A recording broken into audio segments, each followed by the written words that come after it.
to you. And now, here's Casey Ingram. Welcome back to the second half hour again. For those of you that are expecting to hear from Mark Breckbill, surprise, it's Casey Ingram. And I have with me today the second half, Senator Gayle Harrell. And I want to just say thank you, Mark. He has offered his time slot here to me so that we can cover a lot more information shows and talk about the elections coming up. So I'm very happy to have in the studio Senator Gayle Harrell. But what's interesting, you don't have a primary opponent. That is right. Yes. She did not have any qualified primary opponents, so you are skating into the general election where you do have a Democratic opponent. I do have a Democratic opponent, and that's what democracy is all about. Absolutely, it is. And so I appreciate you coming in here today because you don't have to worry about the ballot here on August 20th for the primary, but there's a lot of different election issues that have come up and a lot of things that happened last session. So, hopefully as we get closer to the general election, we'll have you back and we can even talk further in depth about your race in particular. But let's talk about a couple things here that are pertinent right now to our county elections. Number one, it has to go through the state, and that's term limits for the county commission. As I understand it, was brought up a couple sessions ago. School board was passed for 12 years. County commission was removed. It came back. School board was down to 8 years. County commission was removed.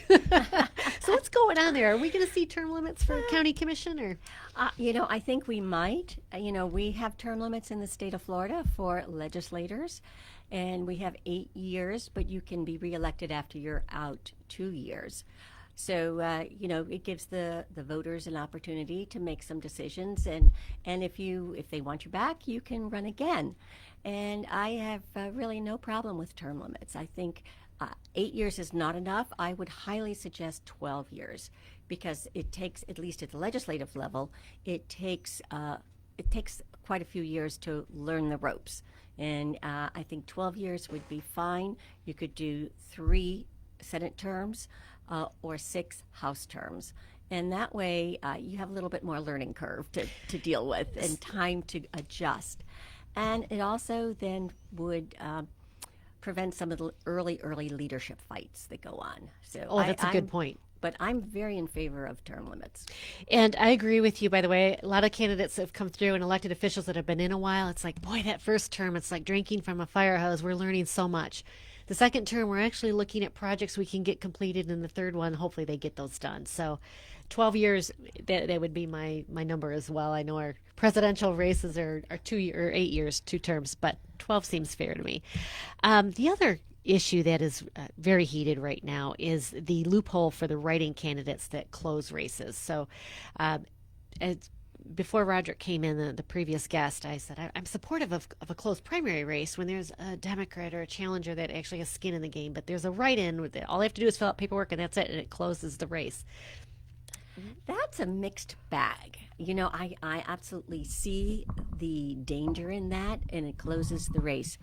But we have a party system, and people who are Republicans should vote in the Republican primary. People who are Democrats should vote in the Democrat Party. The write-in is a different thing, though. That is just too easy to do. You ought to have a little skin in the game.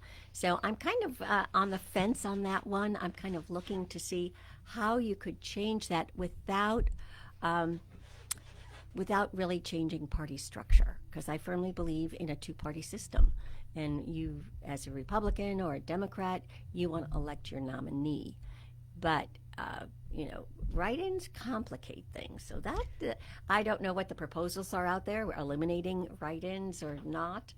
That certainly would take state statute to do. So, Senator Harrell, if somebody were to come to you, I know every fall that the legislative delegation comes together and you want to hear from the public. And that's the time for somebody from the public to say, hey, I've got an idea about how to close the loophole for the write-in candidate. And they can present that to you. Absolutely. And we have delegation meetings, and and my office door is always open. People with ideas, people with thoughts are always welcome to come and have conversations with us. Sometimes we agree, sometimes we don't agree. Right. But we also look at how do you solve a problem. And that's what I am. I'm a problem solver. I look for solutions and define the problem, let's agree on the problem. What is the problem? Sometimes that's hard to agree on what the problem is. And then you kind of look and hear a diversity of opinion as to what the solutions are. So my door's always open.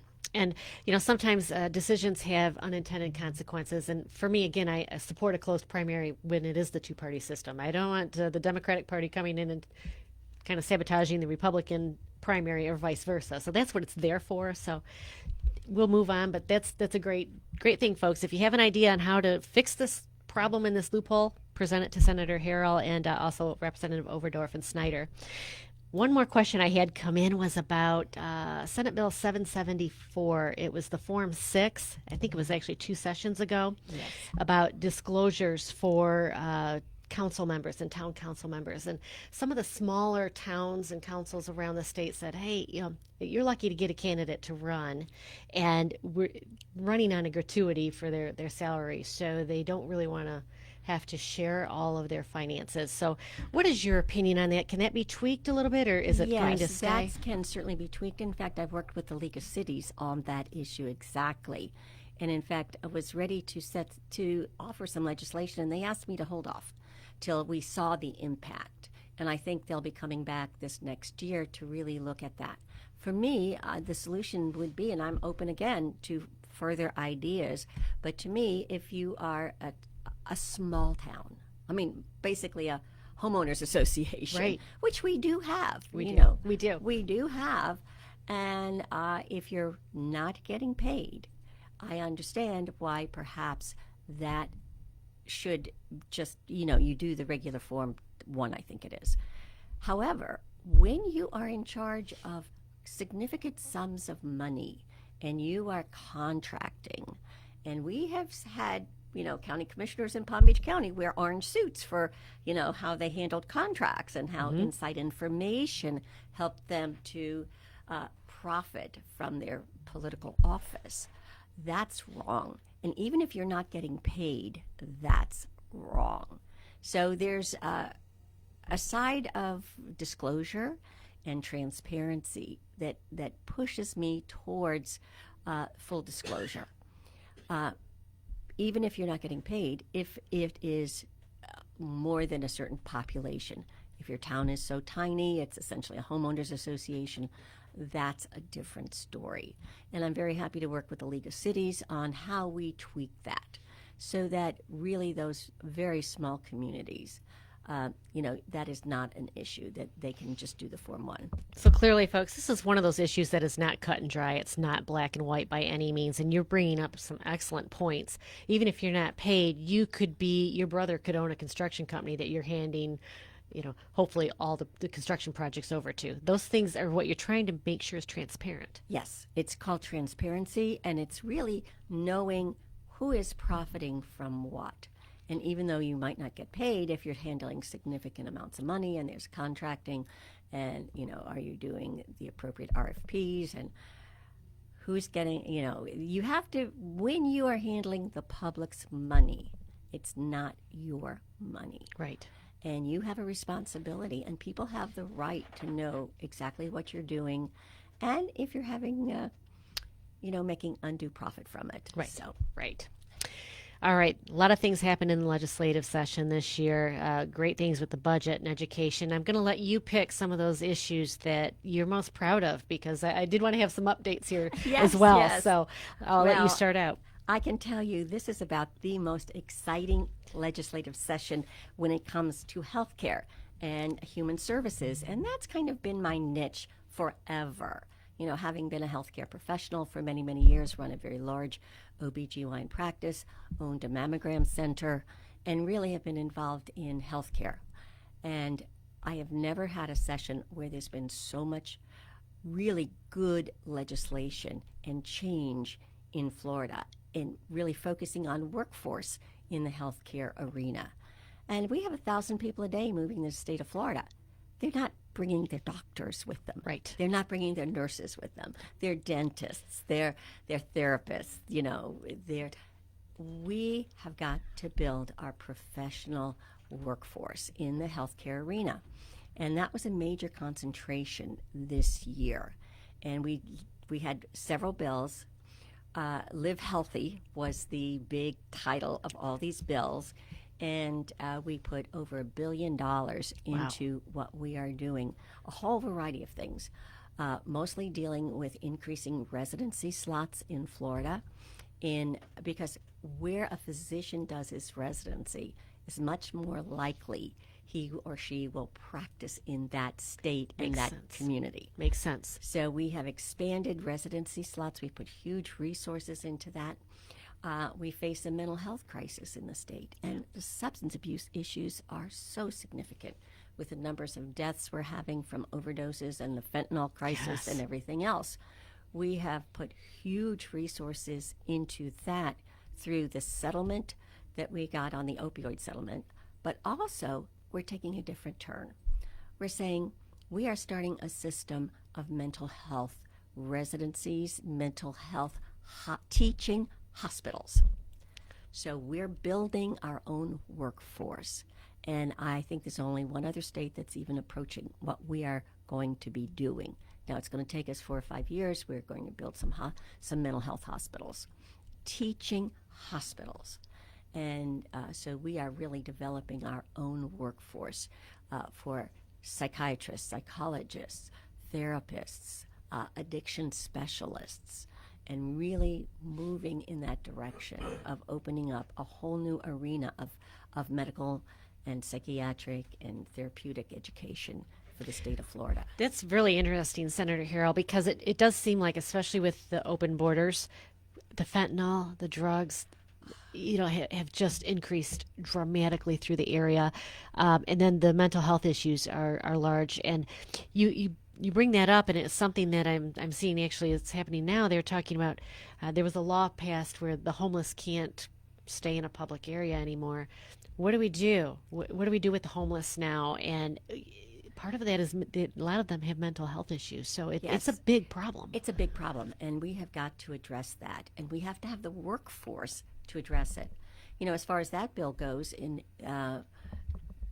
it specifically says that those individuals have to be moved to a safe area where they get services. So counties and cities have to work together to figure out how they're going to handle the homeless. And yes, they can't be in Veterans Park in Stuart, Florida, but Stuart and the county have to find something else. And they have to have sanitation, a major problem. Right. They have to have sanitation, and they have to have the availability of services, mental health and substance abuse services. So it's going to take some resources, both at the state level and the county level. And it's going to take some really brainstorming and problem solving to think, how do we do that? And that's the partnership that has to be developed as we move forward in this arena. And without really addressing the workforce issue in that arena, it's hard to deal with the problem. It is, and it's a huge issue, and I don't have any solutions for it because there's a lot of unintended consequences as well with that. You don't want to invite as many homeless people from around the nation to come here to Florida because we're going to take care of everybody. You don't want to become a tent city, but you want to take care of your own. Yes. So it's really a tough thing, and then so many of the homeless don't even have identification. They've lost it through the years or what have you. So this is a really big problem. And like I said, I don't have a good solution for it, but I appreciate that it's being tackled. It's being tackled one step at a time. And again, we are looking for further solutions. We do not want to become San Francisco, where you have tent cities everywhere and you have people defecating in yards. Sidewalks and yards and we don't want to become that. So I didn't want to use San Francisco because my kids are from there, but sorry guys, Los Angeles. There you go. Los Angeles, the West Coast. West Coast.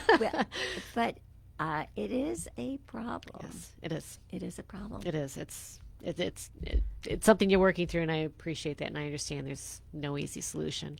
What about education? It's always a big issue here, and I see us making positive steps every year, making sure teachers are getting paid better. We have put huge resources into teacher salaries. In fact, $1.2 billion. And really making sure our teachers, we are boosting those teacher salaries. And that's a very important part of what we do. We want to keep the very best teachers. We also want to make sure that education is geared to the needs of the specific child and that parents are in control of that. So making sure we have school choice, making sure we have charter schools. We've done a voucher program. We've really tried to empower parents to make decisions for their children and what's in their best interest. Where will they get the specific education geared to the needs of that child? And again, we put major resources into it, increases in not just teacher salaries, but across the board. The FEFP, we've increased over 7%. So a good amount of money is going into education. I also want to address higher education. That is a major, major focus of what we are doing in Florida. And when you look at where we have come in the last 20 years in our higher education, and I'm a Gator, so I got to brag a little bit. When the Wall Street Journal says the University of Florida is #1 in public schools, that's significant. Huge. And I think I read it was like almost considered Ivy League now, right? Yes, very hard to get into. So we want to make sure our kids are getting the very best higher education and that they have options and that it is not so expensive that you can't do it. Our state college system is amazing. I look at Indian River State College and I think, wow, they are in the top tier in the country. And you can get a degree. You can go to IRSC for the first 2 years at no tuition. Amazing. 0. Amazing. With their Promise program, the first 2 years are absolutely free. You live at home, you work part-time, you take 12 hours, 15 hours, and you can go for free if you graduate from a high school in our 4-county area. So it is fantastic. It is. The average cost of a state college education, tuition-wise, is $10,000. That's so reasonable compared to so many other places. It truly is. And It's a big deal. Live at home. You can work part-time and get an outstanding education. And I think what's fascinating too, you brought up IRSC, so I have to say that they really work closely with their community partners and community businesses to see what is needed in the community. What can we start a new training, area up for marine mechanics, or in this case, the airline industry. There's so many different industries within our community that maybe weren't being addressed, and that's what's so wonderful about our Florida colleges. Yes, and I'm going to go back to our healthcare workforce. The needs in our community are so great for workforce, and IRSC has doubled their production of nurses. And when you come out of our local state college with a degree in nursing, you have the best education you can have. What they have invested in all their technology in teaching nursing is amazing. With the mannequins they use, all kinds of computerized systems, they can replicate the human body and reactions to medications, They have a mannequin that is a birthing mat. Oh my goodness. that you can have, teaching, delivering babies, which of course, I go back to that whole industry. That's absolutely, you do. And that's, we all been there. So you know what, it's fantastic. And to be able to put that kind of resources into the colleges for our students here in the state of Florida is fantastic. So very important initiatives there. Insurance is another one that there was some additional steps with Citizens Insurance Company, I believe. The insurance issue has been with us for the last 10 years, let me tell you, in the last 5 in particular. I know my insurance just went sky high. It does. And I wound up in Citizens because it had increased so, and there was no availability. I just got dumped out of Citizens, so, I'm just like everybody else. Right. I just got depopulated is the correct word. Is that what they call it? Depopulated.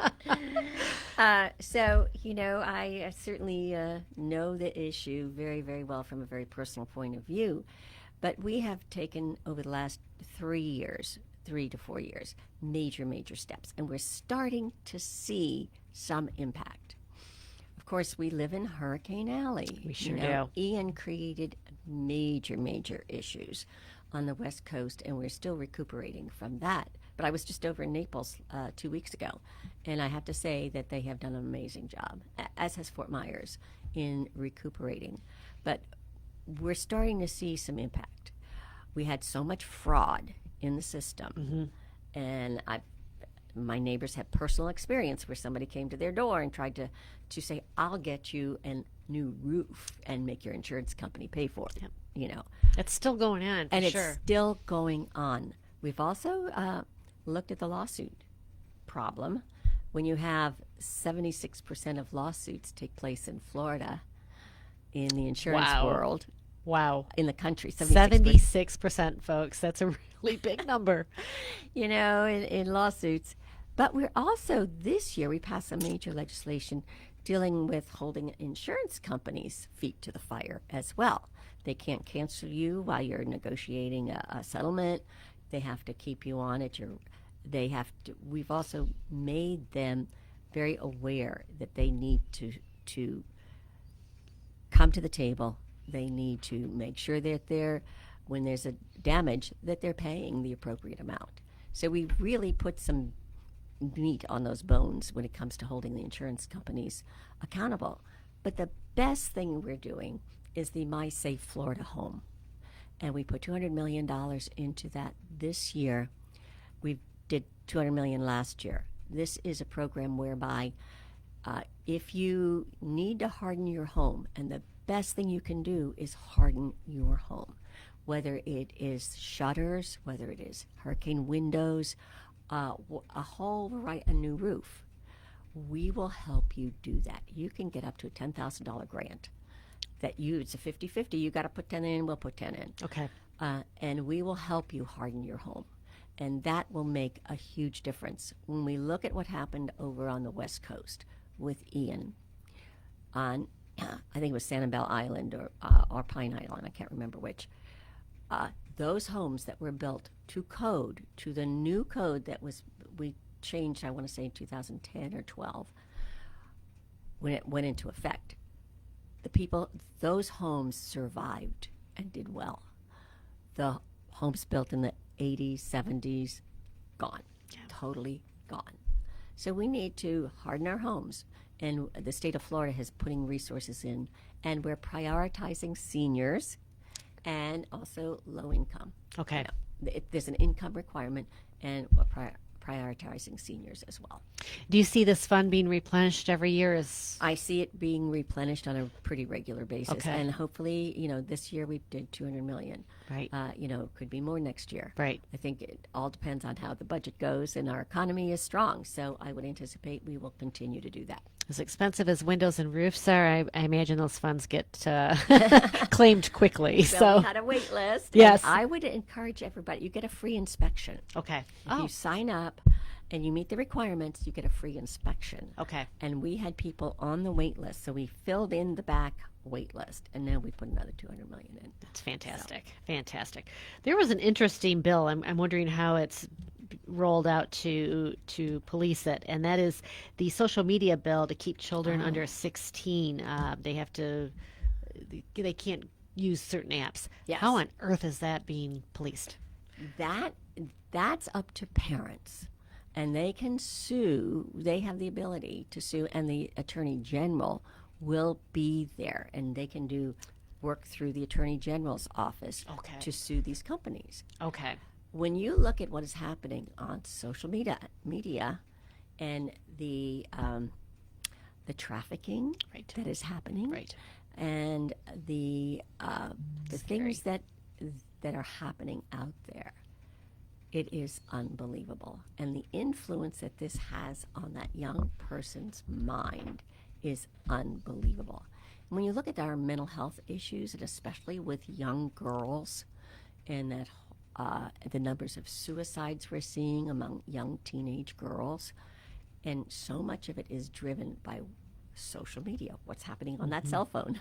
That's right. It is. It's a frightening thing. It affects me as an older person. Every time I open up the social media, there's a car accident, somebody's murdered, somebody's kidnapped, and the car accidents are horrific around here. Yeah. But it's like, it's just bad news, bad news, bad news, and these young minds. I mean, I can only imagine how it's impacting it. So again, something you're trying to address. It's tough to do. It's very tough to do. And now with AI, you don't know what you're seeing, if it's real or not. And And we did pass some legislation that said if you use AI to in a political campaign to misrepresent someone, your opponent, and make them say something they never said, which you can do Right. very easily. yes, they do. That is a major offense. And, Oh, good. and yes, it fines. It's a good step. I mean, it is, because you cannot tell some of these things are not real. So, another big thing. Let's see. We were talking about vacation rentals. There was a bill regulating vacation rentals, preempting regulation to the state, while allowing local governments to have registration programs. Can you tell us a little bit more about that? Yes, and the governor did veto that. He did. Okay. Yeah, the governor did veto that. I think we'll be back next year to address it because it is a balancing act. Certainly, you want local communities to be able to enforce sound ordinances, no Right. parties after 10 o'clock and those kinds of things. But also, property owners have the right to rent their property. Right. Right. So you can't take away property rights. It's a balancing act. So the bill I thought, was quite reasonable. The governor decided to veto it. There was a lot of controversy between cities and realtors and a whole variety of things. So we'll be back next year to address that. I really think there needs to be some kind of accountability and registration system because when you rent property for less than 6 months, you pay sales tax. Right. Right. And we want to collect that sales tax. Right. So, you go to a hotel, you pay sales tax. It's only fair if you're renting. Right. If you're a short-term rental. If you're a short-term rental, you should pay the sales tax, just like if you were staying in a hotel. Senator Harrell, this has been a fascinating half hour, and there's so much that's going on. I always love having you here in the studio because you are so knowledgeable about all the different subjects. But it's really I'll have county commissioners in here and city commissioners, and it's tough to govern our local area here. There's a lot of needs from the state perspective, a lot of needs from the local perspective, and trying to balance them all. Sometimes you take heat because they don't agree. Yeah. But you have to deal with other cities and counties around the state. So it's really It's a balancing act. It truly is. Yeah. It truly is. So I appreciate you coming in here today. Again, Senator Gayle Harrell, you're not going to see her on the August 20 ballot because she's already in, but we're going to see her on the November ballot. And hopefully we'll have you back.